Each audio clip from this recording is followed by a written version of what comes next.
As Jesus started his way, a man ran up to him and fell on his knees before him. "Good teacher," he asked, "what must I do to inherit eternal life?" "Why do you call me good?" Jesus answered. "No one is good except God alone. You know the commandments. You shall not murder. You shall not commit adultery. You shall not steal. You shall not give false testimony. You shall not defraud. Honor your father and mother." "Teacher," he declared, "all these I have kept since I was a boy." Jesus looked at him and loved him. "One thing you lack," he said.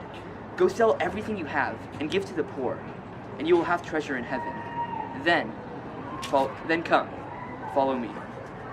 At this, the man's face fell. He went away sad because he had great wealth.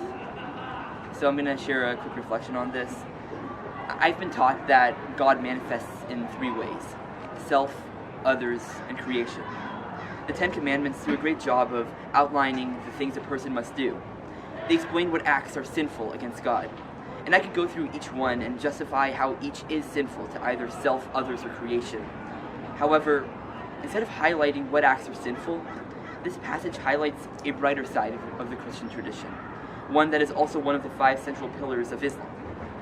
It highlights what acts are holy. I personally like focusing on the side of faith more often. I personally like focusing on this side of faith more often, simply because it's the side that adds good to the world as opposed to preventing evil. Both sides are necessary, but holy acts are what spread hope and faith. In this case, that holy act is the act of giving. Every faith tradition preaches an aspect of giving back.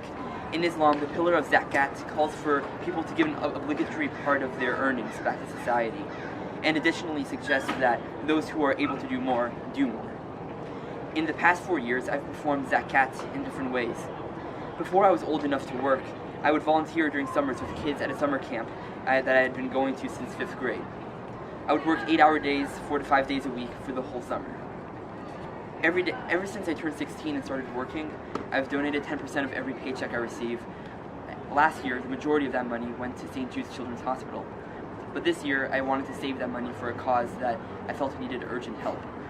And when the hurricanes hit the southeast, I realized that would be the cause. Also, since I'm able, I spend 2 to 4 hours on most Saturdays when I don't have a cross-country meet, helping my Farsi teacher at the Campbell Community Center by tutoring the younger kids with their reading and writing. When asked why I do this, there is a short answer and a slightly longer answer.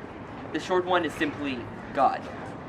The long one is self, others, creation. First, it enriches me and my soul to give, and I enjoy it. That's the self-serving reason. Self-serving, in this case, not being a bad thing. Second, my actions directly impact the lives of others. That is an end in and of itself.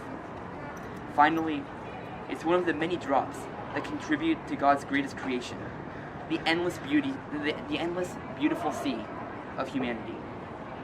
Our patron, St. Francis of Assisi, relinquished his material wealth in the service of others and creation. This may seem like an abandoning of self to serve the other two sides of God. However, in committing himself to serving others and creation, he experienced a level of joy and purpose that his possessions could have never offered him.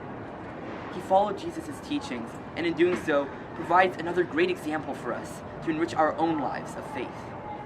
As we celebrate this feast day as a school community, I hope we all take a moment to reflect on how God is calling us to be generous in order to benefit ourselves, others, and all creation.